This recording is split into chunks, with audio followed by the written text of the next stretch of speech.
Nós temos uma alegria muito grande, que temos aqui a professora Silvana Bezerra Magalhães. Ela não tem esse nome Bezerra impunemente, porque o pai dela é da cidade do Ceará, Riacho do Sangue, da família do Dr. Bezerra de Menezes.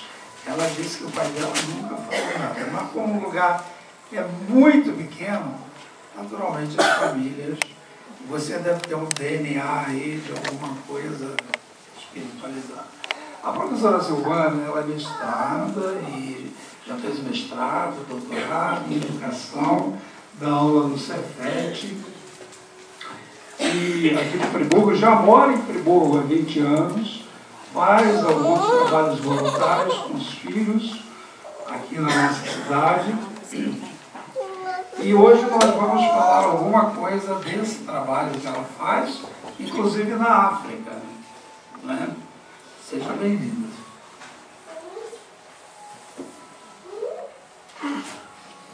Então, eu gostei muito quando você falou do baobá.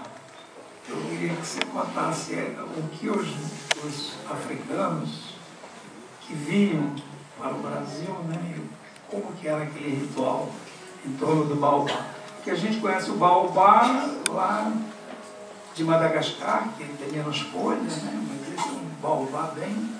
Fique à vontade, seja bem-vindo. Sim, boa noite a todos e a todas. É uma alegria muito grande estar aqui com vocês. Eu vou explicar como é que foi o convite para eu chegar aqui. Eu vou deixar o celular só para eu olhar o relógio, porque o professor se empolga para falar. Tem ali uma relógio. Ah, tem ali também, obrigada. E qualquer coisa você vai me controlando, tá, Gilson? Deixa comigo. Eu estava no restaurante da Terra, e o que eu vou falar agora é o menos importante, tá? Por isso que eu vou falar logo do início. E a Márcia, que eu não sei se ela está hoje... Não, ela está adoentada, a Márcia estava lá no restaurante e soube que faríamos uma exposição de quadros sobre o Senegal. E em 2 minutos, conversando com a Gláucia, que é a responsável pela exposição, ela falou, vai conversar com a gente sobre isso? E aquilo já me impactou, porque eu falei que esse povo tem um coração muito aberto, porque já quis saber mais e já abriu, já me acolheu nesse espaço, e eu acredito que esse é o coração de vocês, o mesmo coração que ela teve por me acolher. Então, eu já vou começar pelo convite e depois vou para o que é mais importante. A gente vai fazer uma exposição de quadros em prol dessa missão do Senegal, num restaurante que tem em frente, que alguns devem conhecer, a Câmara Municipal. Então, quem quiser, quem puder, está indo lá prestigiar, estão convidados. Sal da terra? Da terra. Da terra. Isso. Mas isso é o menos importante que eu vim falar aqui. Eu acredito que tudo que acontece tem alguma coisa a mais. E se esse encontro foi tão repentino, alguém aqui tem que ouvir isso que eu vou dizer, eu tenho que acreditar nisso, né? Tem alguma coisa, apesar de eu não admirar muito a doutrina kardecista, mas não conhecer profundamente, até estou vendo que eu tenho um vínculo que eu nem sabia descobrir hoje, admiro muito e acredito muito na questão mística, então eu acho que nada é por acaso, e nada do que a gente fala, de alguma forma reverbera no universo, né? E reverbera no outro. E hoje eu vim falar um pouquinho, e vou tentar ser breve, sobre amor ao próximo, que eu sei que é o norte do que vocês vivem na doutrina de vocês. Como é bonito o que a gente ouve, o que a gente vê refletindo através do trabalho, não só aqui em Friburgo, mas de tantas pessoas que são kardecistas, que são espíritas, e é algo reconhecido por todos, esse trabalho de amor ao próximo. Mas vou falar também um pouco da dor do outro. Porque eu tenho certeza que todo mundo chegou aqui com alguma dor. E eu ouvi logo que eu cheguei, o Gilson falou uma coisa muito bonita, que essa casa é uma casa que, em primeiro lugar, se preocupa com a dor do outro. Mais do que com a doutrina, e eu já achei isso assim, falei, opa, tudo a ver com o que eu vou falar. Porque nós estamos num mundo em que a dor do outro importa pouco, né? Não dá nem tempo, às vezes, a gente não olha para o outro. Eu vou falar da dor do outro, porque talvez a minha dor, e eu descobri isso, quando eu olho para a dor do outro, ela fica menor.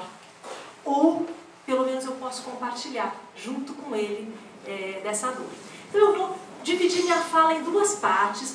A primeira, eu vou explicar um pouquinho o que eu faço, o que eu fiz, que é muito pouco, para vocês localizarem um pouco esse trabalho, que é um dos trabalhos voluntários que eu faço. e instigar vocês a continuarem fazendo ou a fazerem aqui, como vocês já fazem tanto, em outras frentes, onde vocês podem demonstrar e amar, porque todo mundo pode demonstrar e amar de alguma forma ou outra. A gente espera pra gente, né? Mas todos nós podemos fazer alguma coisa. Então eu vou falar um pouquinho sobre isso, e na segunda parte eu vou contar algumas histórias, rapidinho. Porque eu tenho uma certa preocupação em falar de alguns lugares, como por exemplo falar da África. Eu ouvi esses dias uma história, uma palestra na internet de uma autora nigeriana, e ela estava dizendo que é muito perigoso a gente contar uma história só. E a gente está no mundo de uma história só. Por exemplo, o fulano é bandido, ele é bandido para sempre.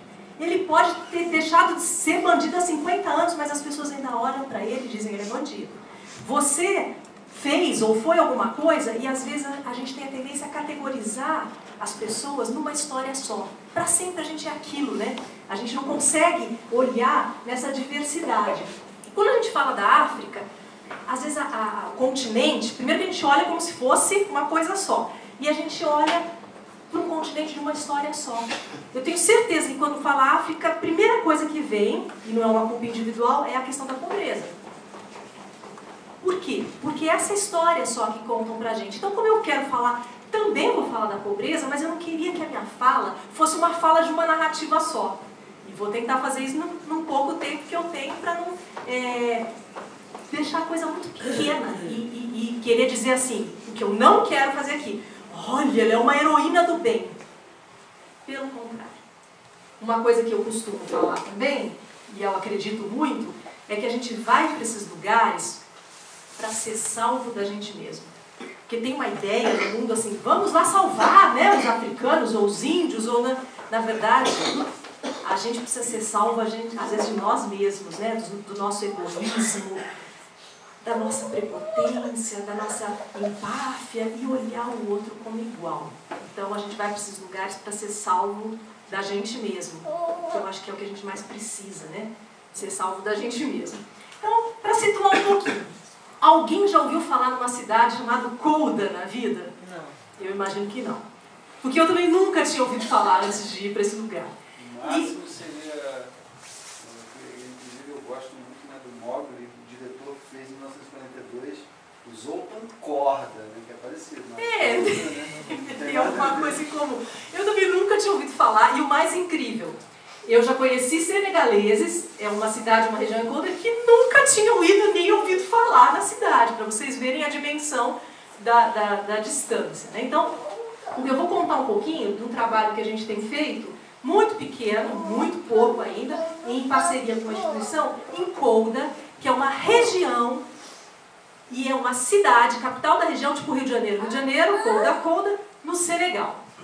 O Senegal é um país que está lá na África, no oeste da África. Um paizinho pequenininho, depois você olha no mapa, então eu vou falar desse lugar. A África é um continente imenso, que tem desde o Egito, Marrocos, África do Sul, muito diverso, mas eu vou falar um pouquinho desse lugar, que foi um lugar que eu tive o privilégio, e eu acredito que por forças maiores, eu fui enviada de alguma forma para lá em 2015. Como nada acontece por acaso, eu lembro que 3 anos antes de eu ir, eu voltei a estudar francês. E o dia que eu saí para estudar francês, no primeiro dia, eu fiz uma prece. E eu falei assim, eu queria que esse francês fosse pro bem. E, seja qual a interpretação cada um deu, essas preces nossas são ouvidas, né? E 3 anos depois eu estava nesse lugar que a língua oficial é o francês. E que eu nunca imaginava que ia ser tão útil, apesar de lá ter 30 idiomas diferentes. E alguns falaram que pelo menos alguma coisa era possível me comunicar. Então eu vou falar um pouquinho nessa primeira parte que eu falei para vocês, de forma breve. Em 2015, eu fui pela primeira vez através dessa ONG, que já fazia um trabalho lá, que é a Missão Peixes, e a ONG de lá chamada Sudaction, que é francês, né, em Kouda, que é um trabalho que atende crianças, muito simples, com alimentação, com algum tipo de parte escolar, mas de reforço. Muito simples mesmo, porque lá tudo que é simples se torna bastante complexo. E nós fomos para fazer ações muito pequenas. Eu achava que eram menores até do que elas foram. Que foi muito voltado a pintar, reformar, construímos um banheiro. Só que eu não noção do que era esse trabalho num lugar como aqui. Eu vou tentar rapidinho falar um pouco do contexto para vocês, social. As mulheres, a expectativa de vida é de 50 e poucos anos. Foi o primeiro dado que me chamou a atenção antes de eu ir, quando eu comecei a pesquisar. As mulheres morrem muito cedo. Quando eu cheguei, eu entendi. As mulheres têm muitos filhos, elas não têm acesso à saúde. Existe uma prática cultural que vocês já devem ter ouvido falar, que é a mutilação genital feminina. E quando eu cheguei, eu sabia, essa vez que tinha, eu coloquei até uma foto de um dia de princesa que a gente fez com as meninas, deu vestidos e fez algumas dinâmicas. E aquelas meninas não sorriam. E aquilo, nós saímos muito incomodados, apesar de ter sido um dia lindo. E eu falei, mas por que essas meninas não sorriem? Por que essas meninas não sorriem? Quando eu voltei, eu fui pesquisar o índice de mutilação genital feminina nessa região. Eu sabia que no Senegal era 30%, mas eu encontrei dados que em Golda chega a 90%. A mutilação genital feminina é cortar o clitóris, os lábios das meninas quando elas têm 7 anos de idade. E assim, eu fico um pouquinho de falta de ar, porque não é fácil falar sobre essas questões. Não, eles cortam com um caco de vidro, inclusive. Caco de vidro, gilete, são as avós que cortam. E não queremos, claro, culpabilizar essas pessoas, porque elas aprenderam assim. E vem toda uma tradição que está sendo desconstruída muito devagar, que não tem a ver com a religião. Na verdade, a questão do machismo, que para a gente não dizer que foi... mas é uma questão complexa. Eu vou tentar passar rápido, que são várias questões. Se depois até quiser alguma pergunta, não sei se pode ter algum espaço para pergunta claro. E tal. Pode abrir. Aí a gente pode deixar depois vocês colocarem as dúvidas. Então as meninas não sorriem. Aquilo mexeu muito comigo. Foi uma das questões que mais mexeu. A questão dos meninos talibês, que é uma outra realidade. Porque eu achava que eu era professora da universidade, conhecia muita coisa. E eu cheguei num lugar em que existem 1 milhão de meninos de rua. E os meninos de rua, eles são explorados por um líder islâmico que coloca-os para pedir esmola. E eles nunca mais veem o pai e a mãe. E eles moram num cômodo pequeno, 40, 50. Muitos morrem sem medicamento. É uma realidade da pobreza que é maior do que só a pobreza. Essa realidade do líder espiritual já existia, só que quando chegou o capitalismo forte, na década de 60, 70, o capitalismo ele pega tudo para si, né? E o que ele fez? Esses líderes começaram a usar essas crianças para se enriquecer. E eu sabia que existiam talibês, mas quando eu cheguei a primeira vez de Dakar, e a cidade onde a gente vai é 12 horas de viagem, então 12 horas de carro, e muitas vezes não leva 12 horas, leva 15, a última vez levou 22 horas, porque o carro quebrou, uma aventura. Eu olhava para a estrada e eu falava, não acredito que esse mundo é desse jeito. Esses dias eu li um livro, que eu até recomendo, de uma psicóloga do Médicos Sem Fronteiras, chamado O Humano do Mundo.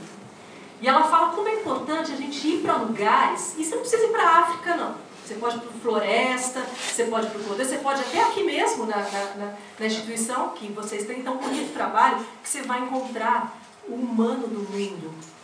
E você vai compartilhar o teu humano do mundo lá e vai encontrar pessoas que sofrem, e você vai encontrar dor e você vai encontrar beleza também. Porque eu não quero falar só da dor aqui. Eu quero falar que existe uma beleza e uma capacidade de transformação, de resiliência na dor.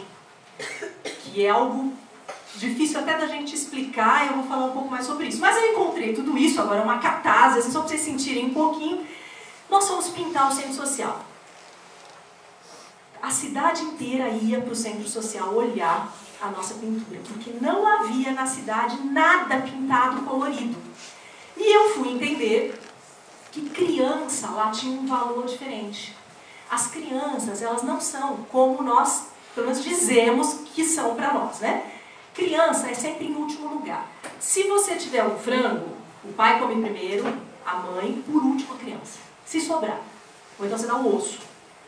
A criança fica sozinha em casa, muitas vezes morre, muitas vezes tem caso de cobra que mata a criança. A criança não tem valor, é meio quem já estudou um pouco a Idade Média, esse conceito de infância é diferente do que... Porque a questão de sobrevivência, tem muitos filhos, sem querer colocar juízo de valor, é outro conceito de infância. Quando a gente foi pintar o centro social, as pessoas vinham e falavam assim, que lugar é esse? E eu lembro que no início eu falava, é um lugar de crianças, porque vinha gente que nunca tinha. E as pessoas perguntavam várias vezes, eu falava, não estão entendendo a minha pronúncia, né? Porque entre o francês africano e o meu francês tupiniquim, né? Que já era... Não estão entendendo, mas não era isso. As pessoas não entendiam como alguém poderia, um grupo de pessoas, fazer alguma coisa pelas crianças. E ali foi uma forma da gente sinalizar amor pelas crianças. As crianças chegavam, as meninas no dia da oficina chegavam e falavam assim, eu nunca vou esquecer o olhar das meninas, quem vai chegar aqui? Quem é que vem pra cá? Porque elas não acreditavam que eram para elas. Quem é o convidado que vai chegar? E uma das declarações de amor ao próximo mais lindas que eu pude fazer foi olhar no olho de uma menina e falar, é pra você. E aquela menina ficar elaborando aquilo, como assim? Porque a gente colocou uns balõezinhos coloridos, mas ela nunca tinha visto. Nós levamos luzinha de Natal, que é com pilha, para fazer um cajueiro lá colorido, sei lá, se não era questão É porque é bonito, acho lindo luz de Natal, vamos fazer, pegamos um cajueiro. Elas nunca tinham visto luzinha iluminando nada, luzinha colorida, né? Porque não tem nada a ver fazer coisa com neve num lugar como esse. Só que essa primeira vez eu volto, eu costumo falar que eu volto com a mala muito pesada. A nossa mala não tem nada, a gente volta, deixa tudo. Até o tênis que você leva da última vez, assim, você volta com o sapato do seu pé, porque a maioria das crianças nessa região tem uma camisa. E é uma camisa esfarrapada. Porque não tem. Os pais dão para esse líder religioso porque não tem duas blusas para dar para o filho. É uma realidade que talvez temos alguns adolescentes, aí não, adolescente dizem, eu voltei, eu olhei a gaveta do meu filho, falei, para que precisa de tanta camisa? Eu lembro que quando eu voltei, por isso que eu falei que é bom para a gente se livrar da gente mesmo. Minha sandália arrebentou 2 vezes na cidade, meu marido falou assim, mas sua sandália está arrebentando direto, cada vez uma. Eu voltei tão encharcada daquela dor das pessoas que não tinham, que eu falei, agora minhas sandálias vão todas arrebentar. Claro, que a gente vai para um excesso, talvez. E quando eu voltei, eu pintei 50 quadros em 2 meses. E olha que eu tenho 2 filhos, sou professora na universidade, tem mais do que fazer, eu não fico só pintando, não. Mas foi uma forma das minhas preces saírem, da minha dor sair, da minha tristeza. A arte é uma forma... E eu pintava muitas mandalas, né? Tem toda uma questão do Jung aí, porque eu precisava que o meu inconsciente aí fosse um pouco aliviado, até da dor de ter o que o outro não tem. Eu ia acender a luz em casa, e às vezes teve vezes assim que eu parava nessa vez e falava, meu Deus, por que a gente tem tanta coisa? Quando você entrava em casas, nas aldeias, que não tem nada, mas nada é nada. E talvez alguns eram mais felizes do que eu em alguns momentos. Porque, precisa trocar o sofá, ou sei lá o quê, precisava reformar a casa, né? Então, eu fui profundamente impactada, mais na primeira vez, de formas diferentes. Em 2017, nós voltamos com outra equipe, e focamos já o trabalho, eu falava de algumas questões só, nas escolas. Fomos visitar escolas e levar material escolar, foi um dos focos que a gente fez. A gente fez capacitação com educadores, eu não vou falar tudo que a gente fez, não. A gente tenta fazer algumas coisas. Nós fomos conhecer as escolas. Foi outra realidade que me chocou, porque eu sou da área de educação. E, obviamente, no Brasil também temos realidades bem complicadas, não tão diferentes, se a gente for para o Nordeste, para outros lugares, que ainda acontecem. Mas, assim, a realidade de algumas salas de aula e de crianças levando material num saquinho de plástico, isso a gente não costuma ver aqui. Ganha uma mochila, é um saquinho de arroz com material escolar. E a gente chegar com a doação para as escolas, que a gente comprava lá de cadernos, de coisa, e as escolas falarem, vocês lembraram de nós. Eu assinei numa das escolas um caderno de visitas. E aí eu tirei foto rapidinho, fui olhar. Desde que o caderno começou, não sei quantos anos, acho que tinham 4, 5 visitas. Aí eu entendi por que eles falavam. Vocês lembraram de nós e botavam uma cadeira de honra. Porque ninguém vai. Ninguém lembra de alguns lugares do mundo. A gente esquece de alguns lugares do mundo. Se você já ouviu falar, por exemplo, a gente tem hoje uma revolta no Congo. Eu tenho uma amiga que faz um trabalho lá e que as mulheres são violentadas. Até recomendo, tem um documentário no Netflix. são violentadas constantemente como arma de guerra, a partir de bebês. E nesse documentário ela conta de um bebê que foi morto por violência sexual. Ninguém fala sobre as dores desses lugares do mundo porque não interessa, elas poderiam acabar, mas por inúmeros motivos não interessa. Então nós fizemos principalmente trabalho em escola, algumas outras ações, e a gente vai voltar agora, eu vou voltar com uma equipe em janeiro para fazer algumas outras coisas, oficinas de artesanato, um trabalho de pedagogia de emergência, que é para trabalhar a questão do trauma com as crianças, capacitação para os educadores em Golden e Dakar, algumas oficinas com as meninas e um trabalho de pesquisa sobre a mutilação que a gente quer desenvolver e levar alguns kits escolares. Que não é nada, é muito pouco, que não causa grandes transformações, mas eu vou falar um pouco sobre isso. Talvez a primeira questão que você fique assim, amar o próximo, ir lá, mas por que não fazer aqui? Eu ouço essa pergunta. E eu sempre falo assim, também faço aqui, vamos fazer aqui. Eu não me vejo, eu acho que a gente não deve se ver como cidadão, a gente é cidadão do mundo. Muito linda a oração inicial que falou muito sobre isso, sobre essa iluminação do planeta, sobre forças espirituais que olham o planeta de forma democrática. Não existe o Brasil separado, essa separação, eu acredito que é algo para nos dividir. Se você faz aqui, se você faz na África, se você faz, que bom que você faz. Eu sempre brinco que quem faz essa pergunta, por que na África e não aqui? Não faz nem na África e nem aqui. Na maioria das vezes. Porque eu acho que a gente tem que fazer aqui, tem que fazer lá, tem que fazer em todo lugar. Começando dentro da minha casa, dentro dessa casa, onde eu estou, olhando para o lado. E eu vou falar um pouco agora, eu quis contextualizar rapidinho, vou contar as histórias, depois a gente pode colocar para questões que vocês tiverem.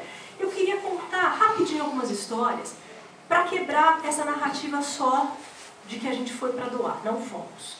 Eu nunca fui tão constrangida no meu egoísmo, na minha falsa, vamos dizer assim, espiritualidade, de achar que eu sou uma pessoa do bem, do que com aquelas crianças que estavam encharcadas de Deus, talvez sem nem saber direito preceitos religiosos. Porque quando elas recebiam um par de chinelos, elas...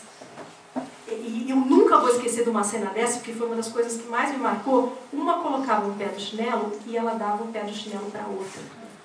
Porque ela, na lógica dela, que não é a minha, nem provavelmente a de vocês, eu vou ter só um pé machucado. Eu nunca vi isso. Um dos meninos que estava com a gente, dos rapazes, estava um dia com um pacote de biscoito traquinas, e só tinha 2 biscoitos. Ele foi comer rapidinho o biscoito, porque é calor, trabalha muito, às vezes precisa colocar alguma coisa até para não desmaiar. E chegou uma criança. Na hora que chegou, ele tirou o biscoito e deu para a criança. Na hora, o que a criança fez? Chamou. Ele foi no canto para dar, porque só tinha um, né? Todas as outras, 50 crianças mais ou menos. O que eles fizeram? Esfarelaram, cada um recebeu um farelo. Eu fui lá aprender sobre o que é partilhar. Eu fui ensinar. Uma vez, numa das situações de brincadeira, o monitor estava fazendo brincadeiras e deu umas balinhas bem pequenininhas, assim, para quem ganhava, um punhadinho. Automaticamente eles viravam e todo mundo ia pegando a balinha. E quem ganhou ficava sem nenhuma. Aí a gente vai até perto para olhar. Porque na nossa sociedade, mesmo a gente dizendo que não é meritocrático, a gente fala assim, mas ele ganhou, ele mereceu. Isso não passava na lógica da cabeça deles.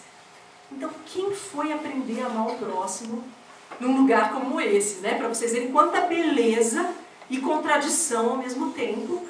Quer dizer, tem riquezas que nós não temos. Tem pobrezas que nós não temos. Nós temos riquezas que eles não têm. E temos pobrezas muito profundas também. Eu tenho pobrezas profundas porque eu não tenho esse desprendimento, talvez, que eles têm. E eu queria contar 2 ou 3 histórias rapidinho. Deixa eu travar aqui, vai me controlando, Gilson. A primeira história é que eu acredito que quando a gente vai amar o próximo, quando a gente ama o próximo, a gente não vai dar nada para o outro. A gente vai compartilhar da nossa humanidade. Só que a gente, quando sinaliza o amor com as nossas obras, com os nossos gestos, a gente ilumina coisas quer dizer, se iluminam coisas, se proporciona que as coisas se iluminem,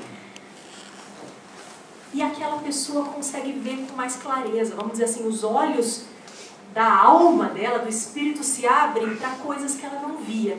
E eu vou contar uma das coisas que eu acredito que as pessoas conseguem perceber, se perceber mais, é a dignidade de cada ser humano.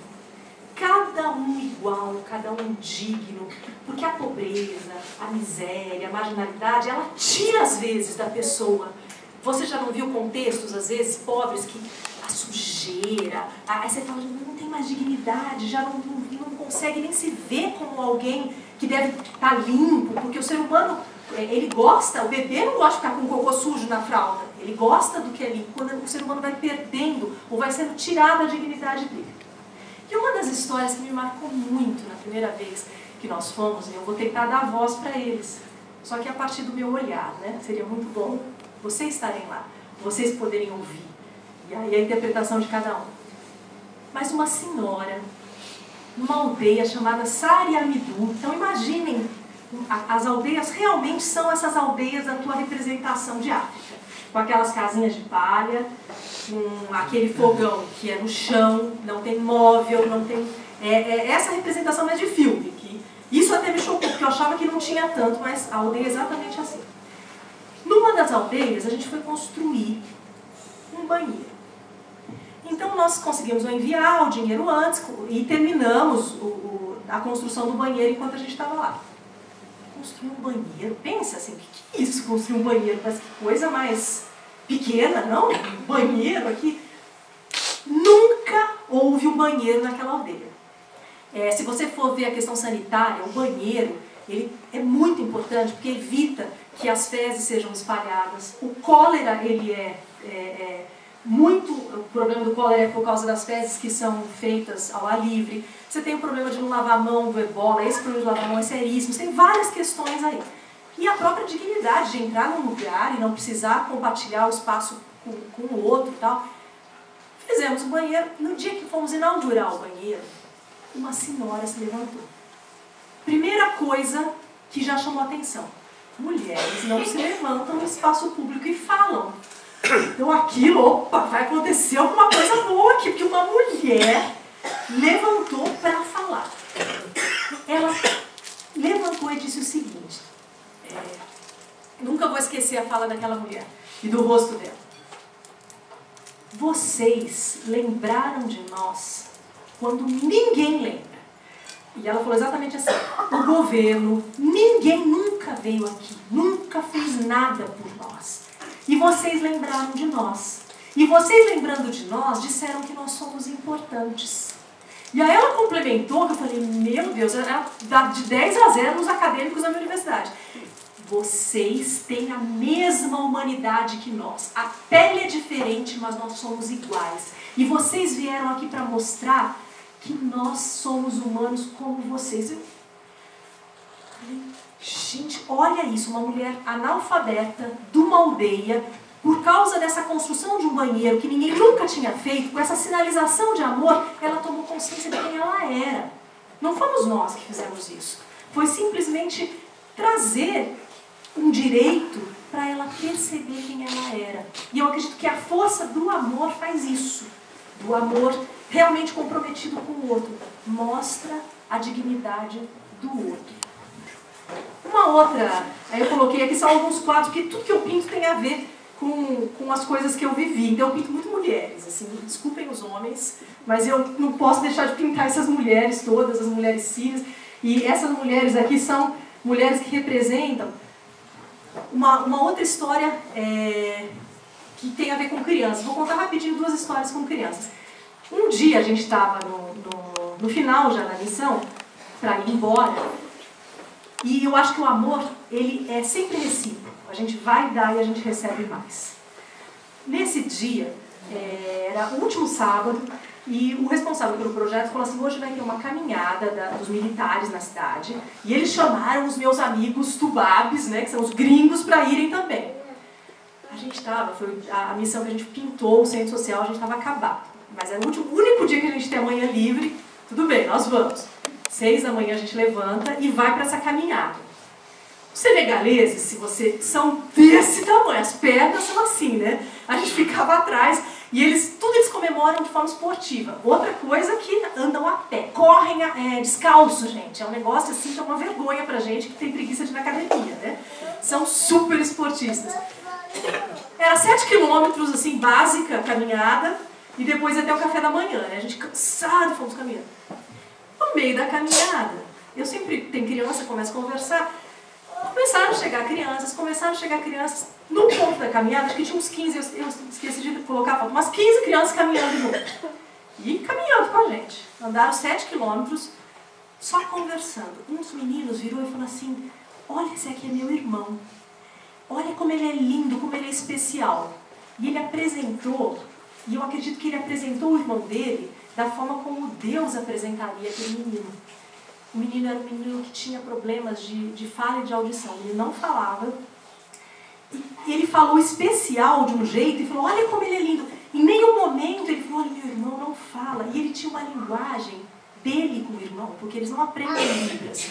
E eu olhei e falei assim, todas as aulas, teses sobre educação especial, se a gente aprendesse com esse menino, a gente teria entendido. Continuamos a caminhar. Chegamos num café da manhã e as crianças não podiam entrar, porque as crianças não entram em lugares importantes. Aí eu virei para os meus amiguinhos e falei, vocês vão ter, infelizmente, vocês vão ter que ir embora, vocês não podem entrar. E fomos para o café da manhã. E talvez você já fale, que história boa, mas para mim é uma das histórias mais lindas que eu vivi ali. Nós ficamos, sei lá, 2 horas, 2 horas e meia, teve uma celebração de militares, sei lá o que, uma coisa, café da manhã. Quando nós saímos, um dos meus amigos viraram e falaram assim, olha quem está ali sentado. Um dos menininhos, o Mussá, um menino desse tamanho, que tem foto dele, nunca vou esquecer o rosto, tinha ficado esperando na calçada. Só para continuar a caminhar comigo.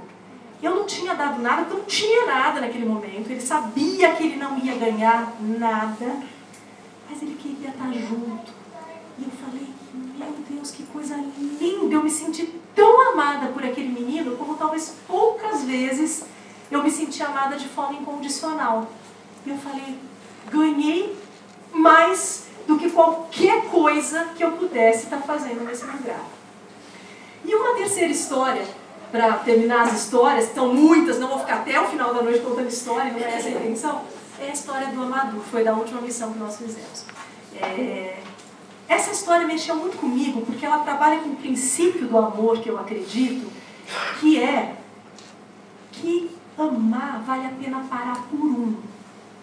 Você se preocupar com um vale a pena. Você deve parar por um. Nesse mundo que, eu não sei vocês, mas às vezes eu me sinto tão massificada, eu me sinto tão mais um número, e é tão difícil, né? Até aquele amigo que fala assim, vamos tomar um café que eu quero te ouvir? E te ouve. E não fica assim, mas eu também já vivi isso. Mas eu já passei, não. Te ouve e entende tua dor. Até isso é difícil hoje. E eu aprendi essa lição, porque muitas vezes eu pensava, e às vezes eu penso, gente, eu vou gastar tanto dinheiro, porque cada um paga, tá? Essas viagens que a gente vai é do meu bolso, eu não tenho um centavo de financiamento. Então eu falo, eu vou pagar tão caro para ir. Será que não é melhor mandar o dinheiro para eles? Porque na lógica do dinheiro, do capital, a gente conta em números. Mas a lógica do amor não é a lógica do número. É a lógica que vale milhões para eu encontrar o Mussá. Que vale milhões, seja o que for para estar junto. Não é a lógica. O dinheiro desvirtuou tudo, o papel desvirtuou tudo. A gente conta em números, o amor não pode ser contado em números. O sentido anímico, espiritual da vida não é o número, né? A gente tirou essa essência do amor. E o que aconteceu nessa vez? Nós estávamos no centro social, tem que respirar fundo, deixa eu beber uma água aqui. Chegou uma mãe, as coisas mexem, depois não dorme à noite lembrando, né? A gente vai falando, vocês pensam que é impune, nada é impune na vida da gente. E essa mãe chegou reclamando que o peito dela estava endurecido e ela não conseguia dar de mamar pro bebê. E nós já tínhamos percebido, esse bebê estava indo com a irmã, porque as crianças vão muito com os irmãos mais velhos, às vezes chega um bebezinho assim, 2 aninhos sozinho. Na primeira vez que eu fui, cadê? Quem trouxe? Ninguém. Veio 2 quilômetros e acreditem, se você tem filhos com 2 anos, seu filho não vai nem de um cômodo para o outro sozinho sem que você esteja olhando. Eles andam 2, 3 quilômetros e chegam. E essa mãe chegou com esse bebê, e esse bebê estava muito molinho, muito... ela falou, olha, ele está 3, 4 dias sem mamar. 3 meses. Aí a gente, meu Deus do céu, um bebê 3, 4 dias sem mamar. Gente, o que acontece? Morre, né? Ele já estava... E logo nós nos preocupamos e falamos, a gente pode encaminhar para um hospital, por quê? Porque lá nem a educação, nem a saúde são públicas. Ainda bem que nós temos o nosso sistema. A gente reclama do SUS, vocês não viram que são os outros lugares do mundo. Não existe educação e saúde pública. A educação você paga uma taxa para estudar. Então a maior parte das meninas está fora da escola, porque ninguém vai investir na menina. Em Colda, 60% das meninas está fora da escola.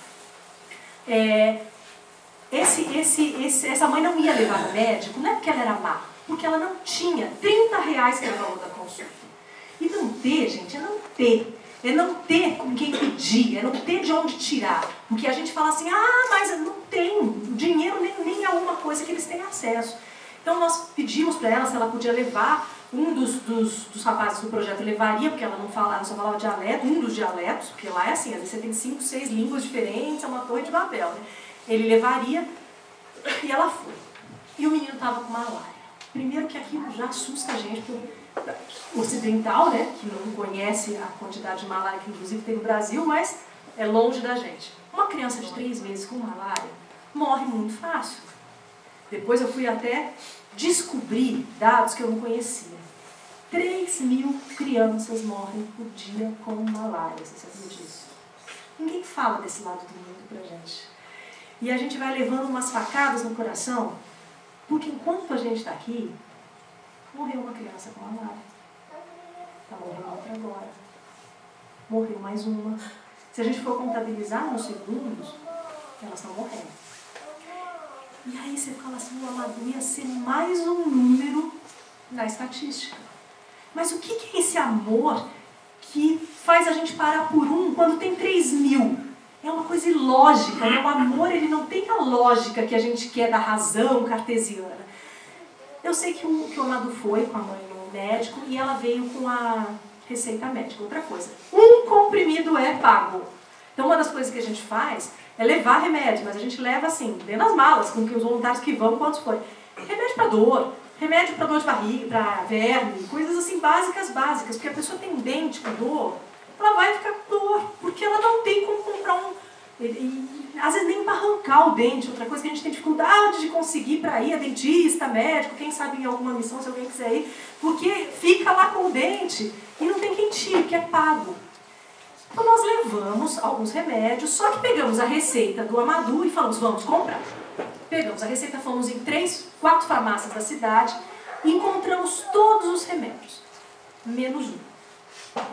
Quando nós chegamos em casa, a gente tinha levado um saco de remédios, nós tínhamos pedido doação de remédio para dor e remédio para dor em geral, analgésicos de todos os tipos, porque a responsável é a enfermeira e esse remédio mais simples ela pode medicar. E remédios para verme, porque verme é uma coisa séria num lugar onde a água não é tratada e as crianças morrem por causa de verme, né?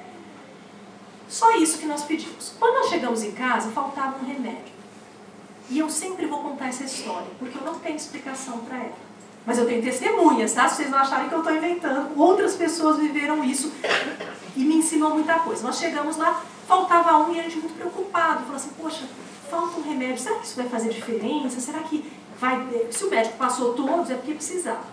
Daqui a pouco a Jal, que é responsável pelo projeto do lado do Senegal, foi olhar nos nossos medicamentos e chegou para mim e disse, Silvana, esse aqui não é o remédio que o Amadou precisa, que estava na receita. Aí eu olhei assim, né, aquela coisa assim, claro que não deve ser, né? Ela tá sonhando, né, gente? Como é que o remédio, a gente ia ter trazido o remédio do menino. Peguei o remédio, nunca esqueço, peguei tinha até foto disso, não sei se ainda a receita, olhei para sabe aquela cena que você olha para um, olha para o outro, olha para um, eu falei, não acredito, como que esse remédio foi parar na nossa bagagem? Daqui a pouco ela fala, peraí, ele precisava de 60 ml desse remédio. Ela foi na bagagem olhar, aí quantos vidros de 20 ml tinham na bagagem? 3 vidros de 20 ml. Eu não sei se foram anjos, se foi alguém que colocou lá por engano, se foi, eu não sei. Eu só posso afirmar que estavam lá e eram os remédios do Amadou. E aquilo mexeu tanto com a gente, foi no final da viagem, e talvez foi o que mais mexeu comigo, porque fez a gente pensar muito sobre isso. O amor, ele para por um. E depois de um mês e pouco, eu recebi num domingo de manhã, e tem até essa coisa, né, do domingo da ressurreição, que se fala da coisa da renovação, do renascimento. Foi interessante ser num domingo de manhã, achei muito bonito. A foto da mãe com a Amadou, que ela chegou lá e falou assim, manda a foto dele para mostrar como ele está bem. E o Amadou estava bem. E uma das coisas que eu tenho que fazer essa vez que eu for, talvez seja a coisa mais importante nessa lógica ilógica que é amar o outro. Eu já falei que eu vou fazer uma carta contando para o Amadou que ele é amado. Eu não sei porquê, eu não sei como, mas existem aí forças maiores que amam tanto ele que fizeram isso, sei lá como, para que ele saiba que ele é amado. E sinalizar isso, para que quando ele fique grande ele possa, vou pedir para a mãe guardar, para que ele possa ler. E o que isso vai significar, não sei. Mas essa força de quando a gente olha para o outro, quando a gente ama o outro e quando a gente pode dizer que, além da nossa explicação, a dor do outro, a necessidade do outro pode vir. Nesse mundo em que diz assim, você é o mais importante. Você, as propagandas de cartão de crédito, né? Deixe o desejado realizar, faça, né? E esqueça do outro. Então, eu quero muito simples, porque eu não vou ficar contando todas as histórias. Nós vamos agora para lá novamente, fazer poucas coisas, como eu falei. Mas a questão não é se você vai fazer lá, se você vai fazer aqui. É exercitar o que eu sei que vocês já fazem. Como eu posso amar quem está perto e quem está longe de mim. Porque esse é o único sentido que eu acredito que a gente está aqui para amar. Se a gente conseguisse se unir, né, das diferentes filosofias, religiões, do amor ao outro e transformar, esse é um quadro que eu fiz, que eu queria que o mundo fosse assim. Desse mundo tão complicado que a gente está, que a gente pudesse florir e se unir em torno do outro. Bem, o que eu tinha para falar, para não me estender mais ainda, era isso. Queria agradecer a vocês. Eu coloquei aqui o meu contato, se alguém quiser uma informação, coisa lá. E se quiserem abrir para algum comentário, pergunta, não sei, com relação à questão do horário, eu sei que eu devo ter falado mais que eu devia. Alguém quer fazer alguma pergunta? Eu queria fazer uma colocação aí. Que você no início estava falando justamente, né, das pessoas pensarem no próximo, nesse amor tão bonito.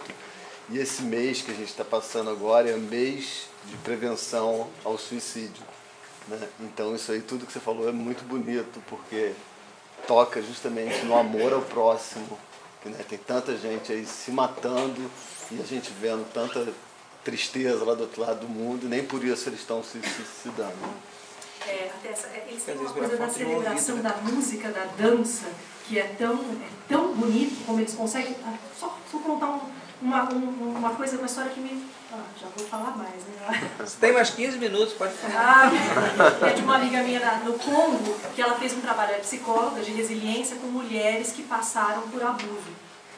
E essas mulheres, elas conseguem ter uma força de renovação que vem, não sei como nem onde, e uma delas, no início do processo, contou o seguinte: lá eles são abusados até com arma. Quando o homem já não tem mais desejo sexual, ele estupra com a arma, porque é uma arma de guerra você violentar.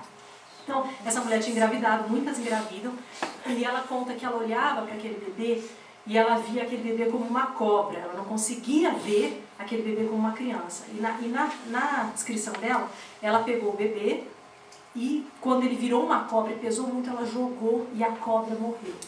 Na verdade, ela matou o próprio filho.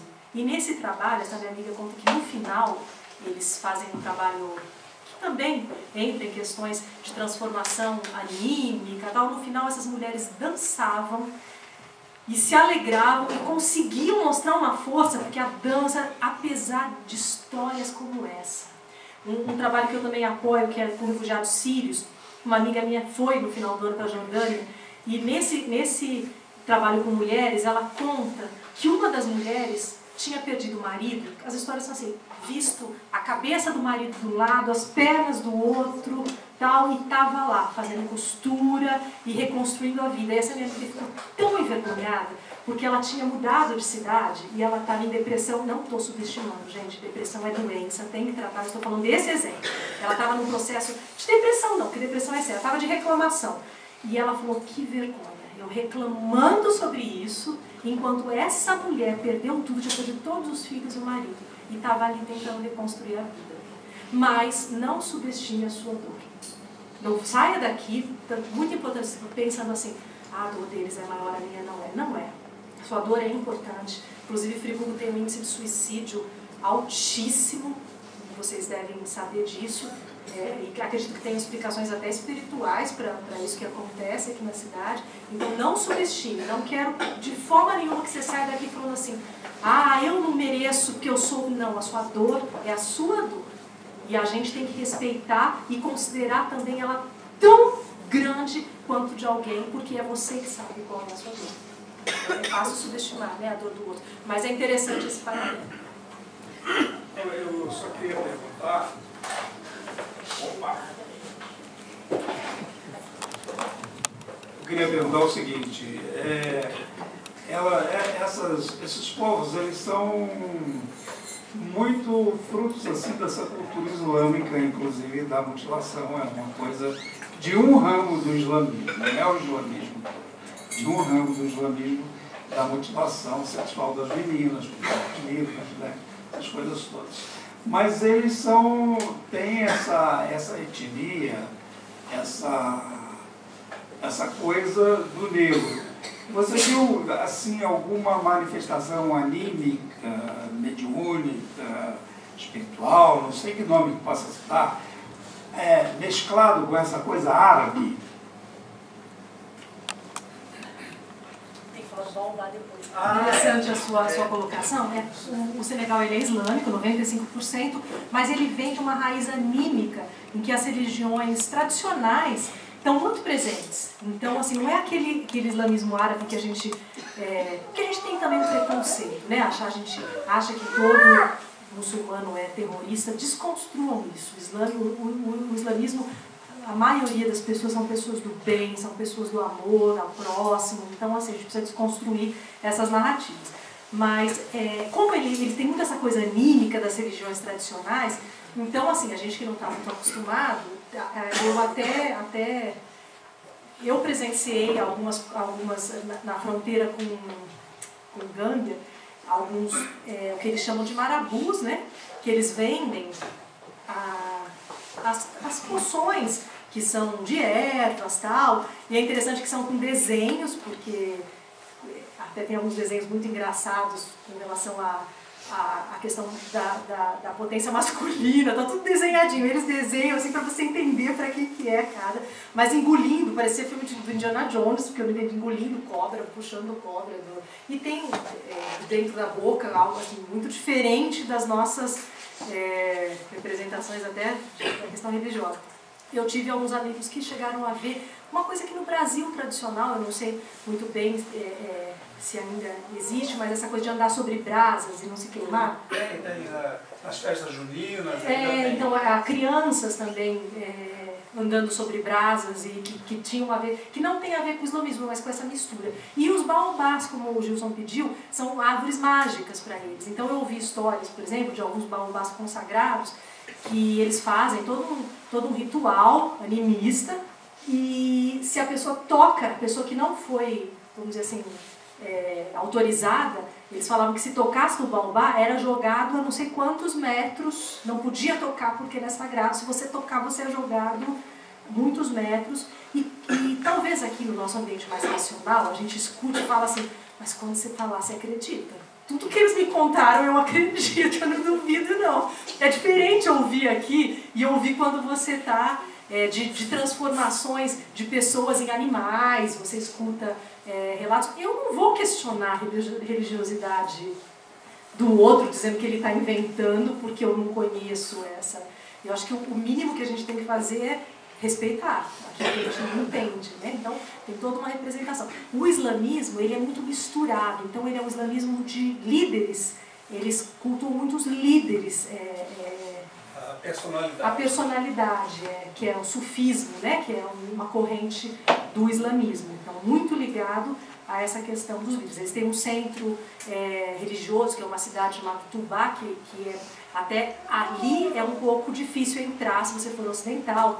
Nessa cidade tem uma certa intolerância, obviamente porque eles não sabem o que o ocidental está querendo ir fazer lá, mas só nessa cidade. O resto do país tem essa mistura toda religiosa, mas é extremamente receptivo, não tem nenhum tipo de perseguição religiosa, ou eles são muito, muito abertos, mas eles têm também uma coisa que eu acho muito bonita e constrangedora, a fidelidade que eles têm.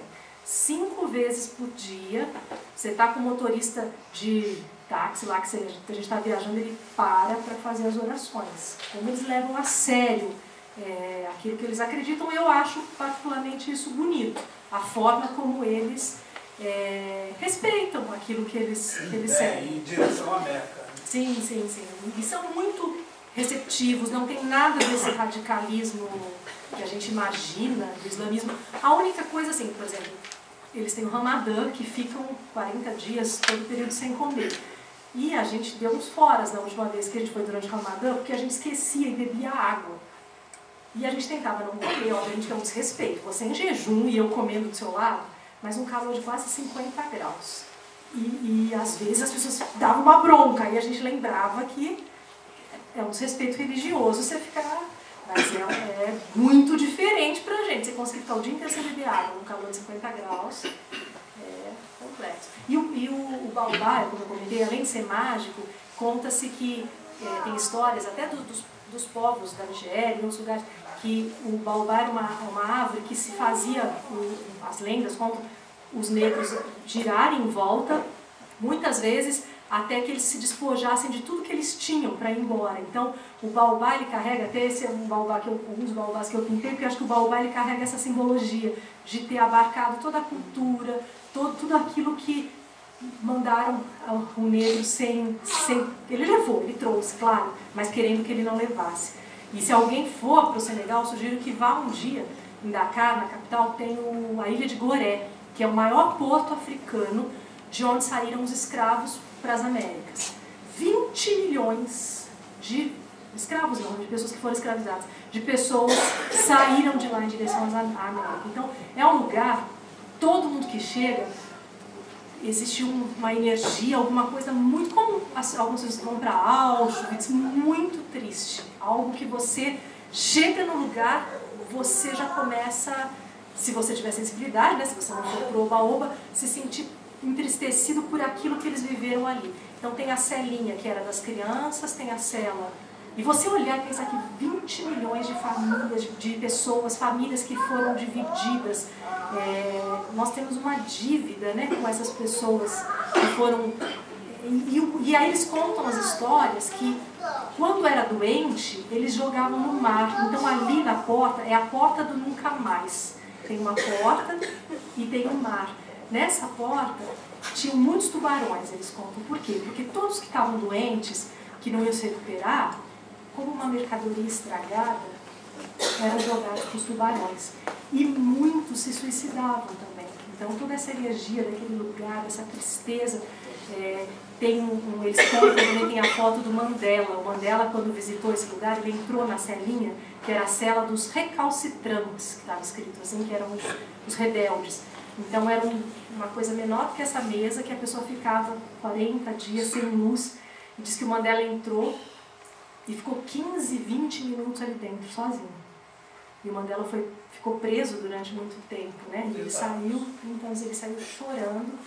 E o Mandela é uma pessoa que eu admiro muito, porque é uma pessoa que conseguiu vencer o ódio pelo amor. Porque eu não sei se eu tivesse vivido o que o Mandela viveu, visse uma história dessas, eu ia conseguir falar da lei do perdão e da união dos povos, que foi o que o Mandela conseguiu, né? Então, assim, são pessoas que a gente deve admirar e falar, poxa, pessoas a serem imitadas. Você vai levar o que aqui para lá? Em termos de doação? De doação, material escolar. E eu até coloquei aqui, você vai perguntando, tomo a liberdade de falar. Convidar vocês, né, mais uma vez, para a exposição, para irem lá. Mesmo que não vão ao restaurante, não podem entrar lá e ver. Dia 28 nós vamos ter um bate-papo lá, se alguém quiser ir, gratuito também, um café, para conversar mesmo sobre o que foi pintado e falar um pouco mais sobre essa realidade. E algumas coisas simples a gente está querendo fazer. Eu quero fazer algumas oficinas para levar sapatinhos para os bebês, porque eu fiquei muito incomodada com o bebê que nasce, bebê mesmo no calor tem frio no pé, né, gente? No inverno, apesar do inverno não ser muito rigoroso, e aí você fala, como é sapatinho de bebê?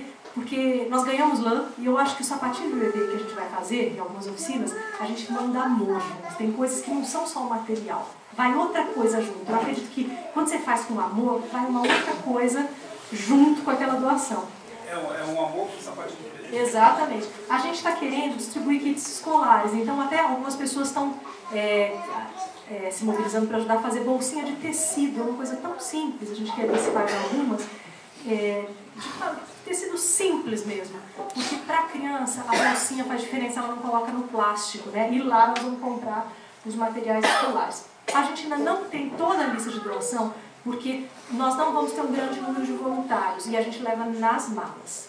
Então o que acontece? A gente só coloca a lista certa quando a gente já sabe. São 4, 5, 6, 7, quantas malas tem, o que cabe?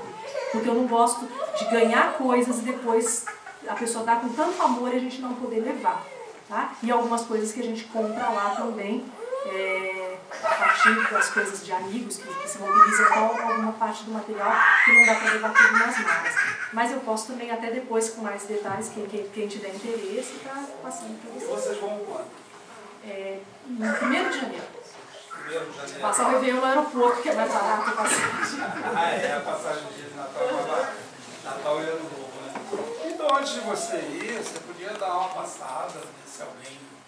Porque no fim do ano todo mundo compra presente para os filhos. Às vezes não sei, um brinquedo usado, um bom estado. Sim, a gente leva, a gente costuma levar brinquedos normalmente pequenos, porque a coisa da mala. A gente leva, quando tem espaço, a gente levou, da penúltima vez nós ganhamos, como aqui tem confecção, às vezes as pessoas têm camisa, blusas, camisa de menino, por exemplo, para doar, nós levamos várias. E foi muito emocionante, triste ao mesmo tempo, ver que depois de 2 anos tinha criança com a mesma camisa que tinha ganhado 2 anos antes. Mas fez diferença para a criança. Então, dependendo da quantidade de malas, pouco parece bobeira, mas é uma coisa que faz bastante diferença também. Eu acho que tem também uma questão daquela energia de amor que vai junto com o objeto. Você pode dar um vidrinho de Novalgina de 20 ml. Sim, remédios normalmente a gente também. E a pessoa fica muito feliz quando ela pode, parece que um pedaço dela vai junto. Né? E quem quiser comprar os quadros também leva o quadro para casa, ou dá de presente também, que o quadro também vai com uma energia boa. Dia 12, depois da manhã. Isso, nós vamos montar amanhã. Desse restaurante de frente à Câmara. Por quê, gente? A gente também faz algumas ações para levantar o recurso, como você fazendo os quadros, porque muita coisa a gente compra lá, só para vocês entenderem. Não dá para levar caderno, não dá para levar lápis. Quem viaja sabe a quantidade de malas que você pode levar. Se você levar caderno, pessoas vêm com muita boa vontade às vezes, muito pesado. Então a gente levanta formas para levantar recursos para comprar lá. Uma vez nós compramos várias caixas de material e tal, e a maioria das coisas mais simples tem lá. Uma impressora, um amigo meu vai doar, eu vou levar a impressora, porque eu não encontrei lá impressora com aqueles depósitos de tinta que são econômicos. Então isso eu vou dar um jeito de levar, porque esses dias eu vi um dos educadores desenhando cada desenho à mão para dar para as crianças. Imagina, quando eu vi aquilo, me segurei para não chorar. Desenhar para 50 crianças, cada desenho, para elas poderem pintar. E aqui, assim, para a gente... Sim, e aí o excesso que você tem, vocês fazem bazar para levar o dinheiro? Às vezes a gente costuma fazer bazar, tanto bazar de artesanato, bazar mas as coisas que a gente ganha, normalmente a gente costuma pedir para não ter que ficar sobrando, para não ter essa coisa, mas a pessoa fez bonecas e tal, e até se a gente não conseguir levar, a gente avisa para a pessoa não pensar, poxa, foi a minha doação e não foi. Eu levo isso muito a sério. É uma coisa difícil. É muito difícil calcular, porque às vezes na véspera chega a doação. E a gente já avisou que não dá porque as malas já estão arrumadas. Então a gente deixa muito claro para a pessoa, para não dizer, vamos ficar quieta. A gente fala, a gente pode dar para um outro projeto essa sua doação, porque não cabe mais nas malas. Porque até essa coisa da transparência eu acho muito importante também. Mas com certeza toda ajuda é válida, necessária, num mundo tão voltado para cada um para si mesmo. Porque a gente gasta R$500 numa roupa de casamento, mas quando fala para pagar 200 num quadro, aí é caro, né? O que é caro, o que é barato, é uma questão relativa. Alguém quer perguntar alguma coisa? Qual o tamanho seria das bolsinhas? Mais ou menos. Então, a gente ainda não viu o padrão, mas é aquele que tem uma cordinha, assim, isso. E até estava pensando esses dias, eu vi uma vez caderno? Mais ou menos, que cabe um caderno. A gente estava pensando em alguma, até se a gente conseguisse fazer de pano cru, que desse, por exemplo, para ser customizado, talvez, assim, na escola do meu filho, eu vou ver se eles estavam querendo fazer, porque cada criança poderia customizar, se você quer fazer, tem algum grupo de crianças que fizesse para mandar também alguma coisa. Ou até aquela lona do... pintado com aquelas canetas de... Como é que chama aquele pano? Saco de lona? Sim. Juta. Que eu vou dizer... Juta, né? Porque eu falo, uma coisa que eu falo, quando a gente vai agora, eu encontro amigos. A última vez que eu fui, eu cheguei na loja de material de construção, que na última vez nós compramos toda a tinta da cidade, né? Não tinha mais tinta na cidade. E não entrei, e um dos meus amigos foi lá comprar as coisas. Daqui a pouco ele volta, vem. Por quê? Porque estão me chamando lá dentro. Eles lembravam o meu nome. Cadê a Silvana? Eu fiquei tão constrangida. Porque a partir do momento que você vai, eles sabiam quem eu era. Então eu chego lá agora, eu sou a Silvana, eles me conhecem. Então, assim, é uma responsabilidade maior ainda do que quando você vai uma vez e vai embora, né? Você fica para sempre uma ligação. Desculpa. Vocês quando ficam quanto tempo? Normalmente entre 15 a 25 dias. Sim. Normalmente. Vocês também podem enviar alguma coisa? A enviar Correio. Então é muito difícil chegar. O que acontece? Encoda, chega, mas demora um tempo. Então teria que enviar bem antes. E dependendo do que for, deixa eu só te dar um exemplo. A Jal, que é a responsável pelo projeto, ela tem um problema precisa de um colírio para um glaucoma, uma coisa assim. A gente já chegou a enviar pelo correio e ela não conseguiu tirar, porque é um país extremamente corrupto. É um país, mais ou menos como algum país que vocês conhecem, aí que o correio...